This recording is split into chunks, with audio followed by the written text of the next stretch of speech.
3 miles up the River Thames from the centre of Oxford, some distance from where the great colleges of Jordan, Gabriel, Balliol, and 24 others contended for mastery in the boat races.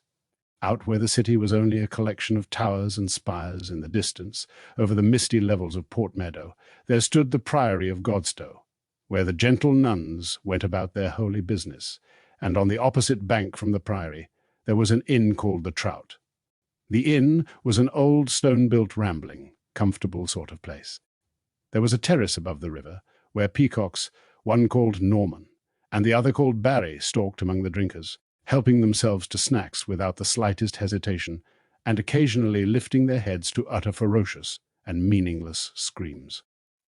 There was a saloon bar, where the gentry, if college scholars count as gentry, took their ale and smoked their pipes. There was a public bar, where watermen and farm labourers sat by the fire or played darts, or stood at the bar gossiping or arguing, or simply getting quietly drunk. There was a kitchen where the landlord's wife cooked a great joint every day, with a complicated arrangement of wheels and chains turning a spit over an open fire, and there was a potboy called Malcolm Polstead. Malcolm was the landlord's son, an only child.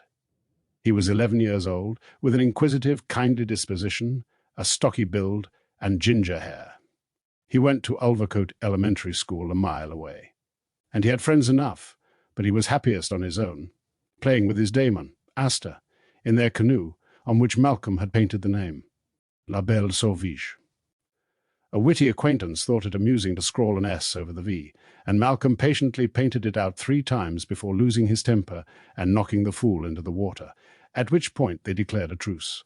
Like every child of an innkeeper, Malcolm had to work around the tavern, washing dishes and glasses, carrying plates of food or tankards of beer, retrieving them when they were empty.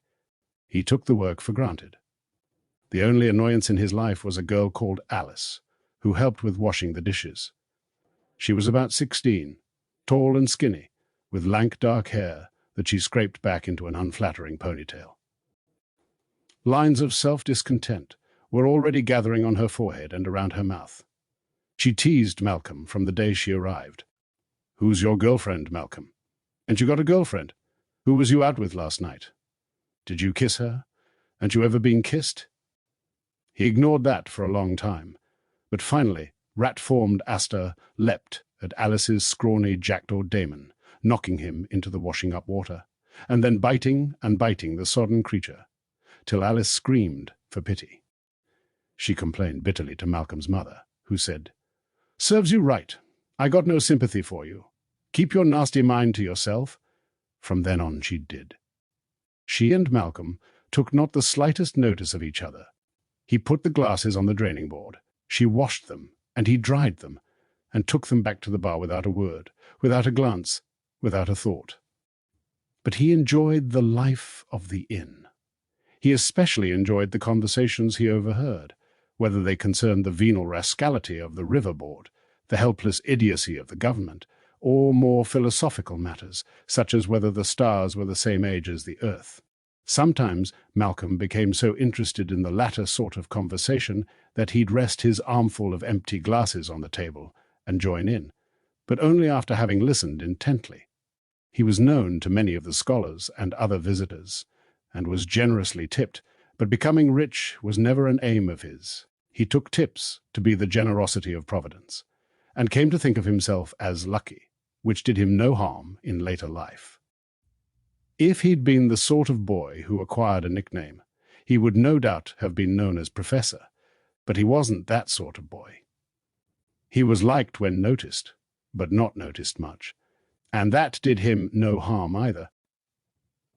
Malcolm's other constituency lay just over the bridge outside the tavern, in the grey stone buildings set among green fields and neat orchards and kitchen gardens of the Priory of St. Rosamond. The nuns were largely self-sufficient, growing their vegetables and fruit, keeping their bees, sewing the elegant vestments they sold for keenly bargained gold. But from time to time, there were errands a useful boy could run, or there was a ladder to be repaired under the supervision of Mr. Taphouse, the aged carpenter, or some fish to bring from Medley Pond a little way down the river. La Belle Sauvage was frequently employed in the service of the good nuns. More than once Malcolm had ferried Sister Benedicta to the Royal Mail Zeppelin station with a precious parcel of stoles or copes or chasubles for the Bishop of London, who seemed to wear his vestments very hard, for he got through them unusually quickly. Malcolm learned a lot on these leisurely voyages. "How'd you make them parcels so neat, Sister Benedicta?" he said one day. "Those parcels," said Sister Benedicta. "Those parcels. How'd you make 'em so neat?" Neatly, Malcolm. He didn't mind. This was a sort of game they had. "I thought neat was all right," he said. "It depends on whether you want the idea of neatness to modify the act of tying the parcel, or the parcel itself. Once tied—" "Don't mind, really," said Malcolm. "I just want to know how you do 'em. Them, next time I have a parcel to tie. I promise I'll show you," said Sister Benedicta, and she did. Malcolm admired the nuns for their neat ways in general, for the manner in which they laid their fruit trees in espaliers along the sunny wall of the orchard, for the charm with which their delicate voices combined in singing the offices of the church, for their little kindnesses here and there to many people. He enjoyed the conversations he had with them about religious matters. In the Bible, he said one day, as he was helping elderly Sister Fenella in the lofty kitchen, "You know it says God created the world in 6 days.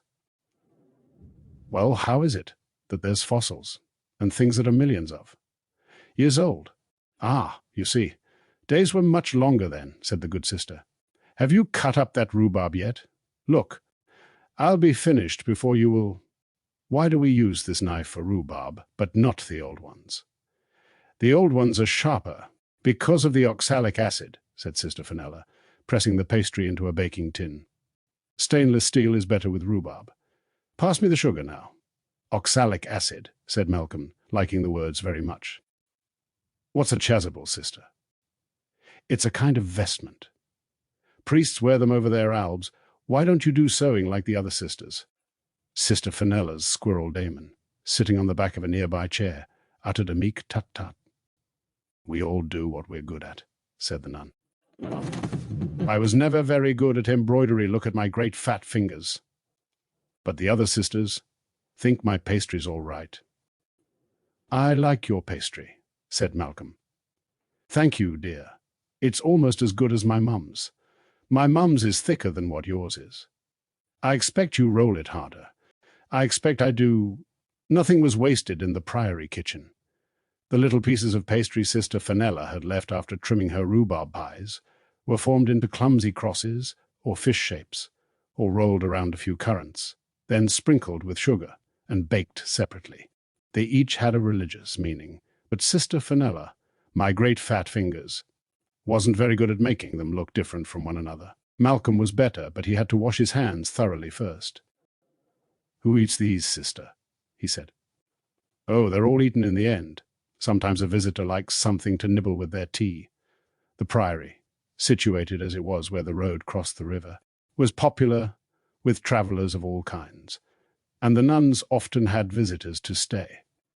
So did the trout, of course, and there were usually 2 or 3 guests staying at the inn overnight whose breakfast Malcolm had to serve, but they were generally fishermen or commercials, as his father called them, traders in smoke leaf, or hardware, or agricultural machinery. The guests at the priory were people from a higher class altogether, great lords and ladies, sometimes bishops and lesser clergy, people of quality who didn't have a connection with any of the colleges in the city and couldn't expect hospitality there. Once there was a princess who stayed for 6 weeks, but Malcolm only saw her twice. She'd been sent there as a punishment. Her daemon was a weasel who snarled at everyone.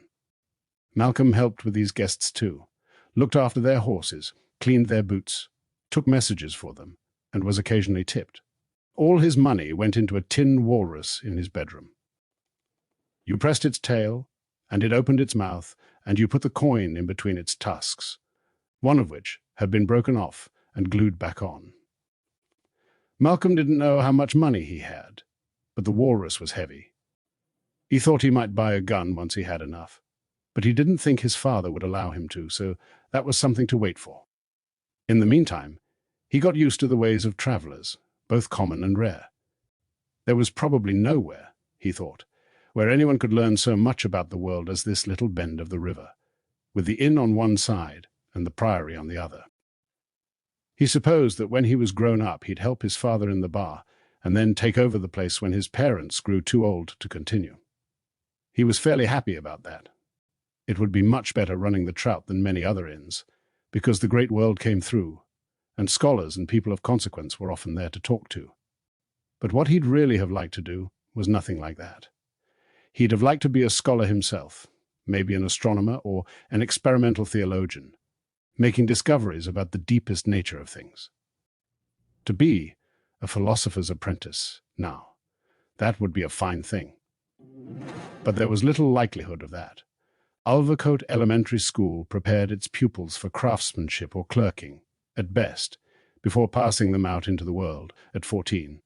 And as far as Malcolm knew, there were no openings in scholarship for a bright boy with a canoe. One evening in the middle of winter, some visitors came to the Trout, who were out of the usual kind. 3 men arrived by unbarrack car and went into the terrace room, which was the smallest of all the dining rooms in the inn, and overlooked the terrace and the river and the priory beyond. It lay at the end of the corridor, and wasn't much used either in winter or summer, having small windows and no door out to the terrace, despite its name. Malcolm had finished his meagre homework geometry, and wolfed down some roast beef and Yorkshire pudding, followed by a baked apple and custard, when his father called him to the bar. "Go and see what those gents in the terrace room want," he said. "Likely they're foreign, and don't know about buying their drinks at the bar. Want to be waited on, I expect." Pleased by this novelty, Malcolm went down to the little room and found 3 gentlemen. He could tell their quality at a glance, all standing at the window and stooping to look out. "Can I help you, gentlemen?" he said. They turned at once. 2 of them ordered claret, and the 3rd wanted rum. When Malcolm came back with their drinks, they asked if they could get a dinner here, and if so, what the place had to offer. "Roast beef, sir, and it's very good. I know because I just had some." "Oh, le patron mange ici, eh?" said the oldest of the gentlemen, as they drew up their chairs to the little table. His daemon, a handsome black and white lemur, sat calmly on his shoulder. "I live here, sir. The landlord's my father," said Malcolm, "and my mother's the cook." "What's your name?" asked the tallest and thinnest of the visitors, a scholarly-looking man with thick grey hair, whose daemon was a greenfinch.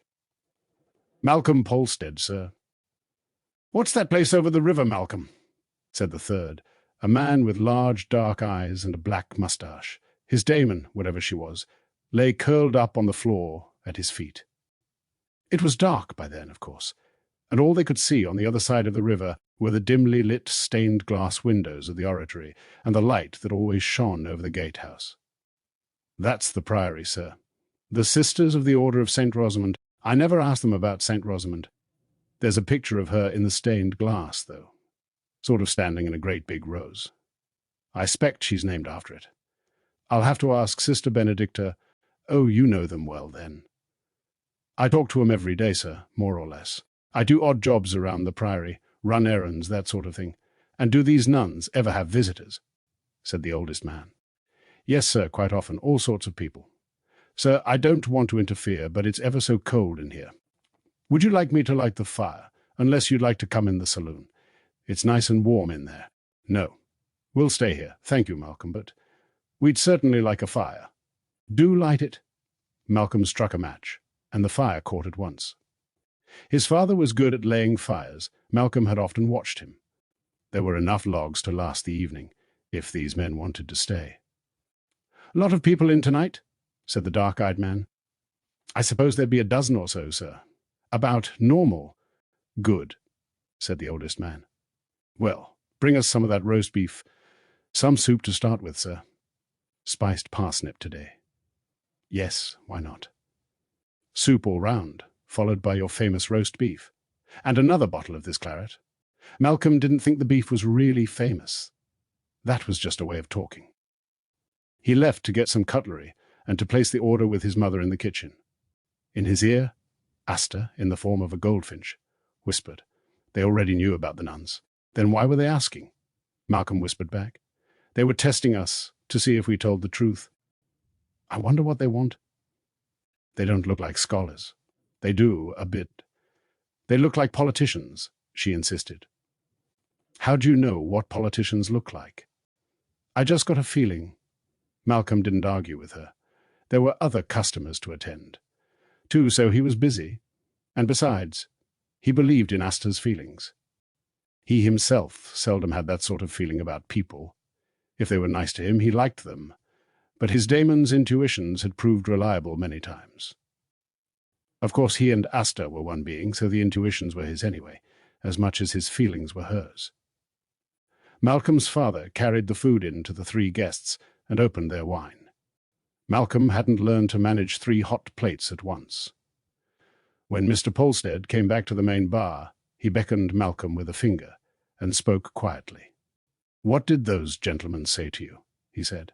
"They were asking about the Priory. They want to talk to you again. They said you were a bright boy. Mind your manners now. You know who they are." Malcolm, wide-eyed, shook his head. "That's Lord Nugent, that is, the old boy. He used to be the Lord Chancellor of England." "How do you know that?" "I recognized him from his picture in the paper." "Go on now. Answer all their questions." Malcolm set off down the corridor, with Asta whispering, "See, who was right then? The Lord Chancellor of England, no less." The men were tucking into their roast beef. Malcolm's mother had given them an extra slice each, and talking quietly, but they fell silent as soon as Malcolm came in. "I came to see whether you'd like another light, gentlemen," he said. "I can bring a naphtha lamp for the table if you like." "In a minute, Malcolm, that would be a very good idea," said the man who was the Lord Chancellor. "But tell me, how old are you?" 11, sir." Perhaps he should have said my lord, but the ex-Lord Chancellor of England had seemed quite content with sir. Perhaps he was travelling incognito, in which case he wouldn't like to be given his right form of address anyway. "And where do you go to school?" "Alvercote Elementary, sir, just across Port Meadow." "What are you going to do when you grow up, do you think?" "Most probably I'll be an innkeeper like my father, sir. Jolly interesting occupation, I should think." "I think it is too, sir. All sorts of people passing through, and so on." "That's right, sir. There's scholars from the university come here, and watermen from all over. You see a lot of what's going on, eh?" "Yes, we do, sir. Traffic up and down the river. And such, it's mostly on the canal, that there's the interesting stuff, sir. There's gyptian boats going up and down, and the horse fair in July. The canal's full of boats and travellers then." "The horse fair? Gyptians, eh?" "They come from all over to buy and sell horses," the scholarly man said, "the nuns in the Priory." "How do they earn a living? Do they make perfumes, anything like that?" "They grow a lot of vegetables," Malcolm said. "My mum always buys her vegetables and fruit from the Priory. And honey." "Oh, and they sew and embroider things for clergymen to wear. Chasubles and that. I reckon they must get paid a lot for them. They must have a bit of money, because they buy fish from Medley Pond, down the river." "When the Priory has visitors," said the ex-Lord Chancellor. "What sort of people would they be, Malcolm?" "Well, ladies sometimes, young ladies. Sometimes an old priest or bishop, maybe. I think they come here for a rest." "For a rest." That's what Sister Benedicta told me. She said in the old days, before there was inns like this, and hotels, and specially hospitals, people used to stay at monasteries and priories and such like. But nowadays it was mostly clergymen, or maybe nuns from other places, and they were convales. "Convalescing," said Lord Nugent. "Yes, sir, that's it, getting better." The last man to finish his roast beef put his knife and fork together decisively. "Anyone there at the moment?" he said. "I don't think so, sir, unless they're indoors a lot. Usually visitors like to walk about in the garden, but the weather ain't been very nice, so—" "Would you like your pudding now, gentlemen?" "What is it?" "Baked apple and custard. Apples from the Priory orchard." "Well, we can't pass up a chance to try those," said the scholarly man. "Yes, bring us some baked apples and custard." Malcolm began to gather their plates and cutlery. "Have you lived here all your life, Malcolm?" said Lord Nugent. "Yes, sir. I was born here. And in all your long experience of the Priory, Did you ever know them to look after an infant? A very young child, sir. Yes. A child too young to go to school. Even a baby. Ever known that? Malcolm thought carefully and said, no, sir. Never. Ladies and gentlemen, or clergymen anyway, but never a baby. I see. Thank you, Malcolm. By gathering the wine glasses together, their stems between his fingers, he managed to take all three of them as well as the plates. A baby? Whispered Asta on the way to the kitchen. That's a mystery, said Malcolm with satisfaction. Maybe an orphan, or worse, said Asta darkly. Malcolm put the plates on the draining board, ignoring Alice as usual, and gave the order for pudding. Your father, said Malcolm's mother, dishing up the apples. Thinks one of those guests used to be the Lord Chancellor. You better give him a nice big apple, then, said Malcolm. What did they want to know? She said, ladling hot custard over the apples. Oh, all about the priory. Are you going to manage those? They're hot. Yeah, but they're not big. I can do 'em honest. You better. If you drop the Lord Chancellor's apple, you'll go to prison. He managed the bowls perfectly well, even though they were getting hotter and hotter. The gentleman didn't ask any questions this time, just ordering coffee, and Malcolm brought them a naphtha lamp before, going through to the kitchen to set the cups up. Mum, you know the priory has guests sometimes? Did you ever know them to look after a baby? What do you want to know that for? They were asking. The Lord Chancellor and the others? I said I didn't think so. Well, that's the right answer. Now go on. Get out and bring in some more glasses. In the main bar, under cover of the noise and laughter, Asta whispered, she was startled when you asked that. I saw Coram wake up and prick his ears. Coram was Mrs. Polstead's daemon, a gruff but tolerant badger. It's just 'cause it was surprising, said Malcolm. I expect you look surprised when they asked me. I never. I was inscrutable. Well, I expect they saw me being surprised. Shall we ask the nuns? Could do, said Malcolm. Tomorrow. They need to know if someone's been asking questions about,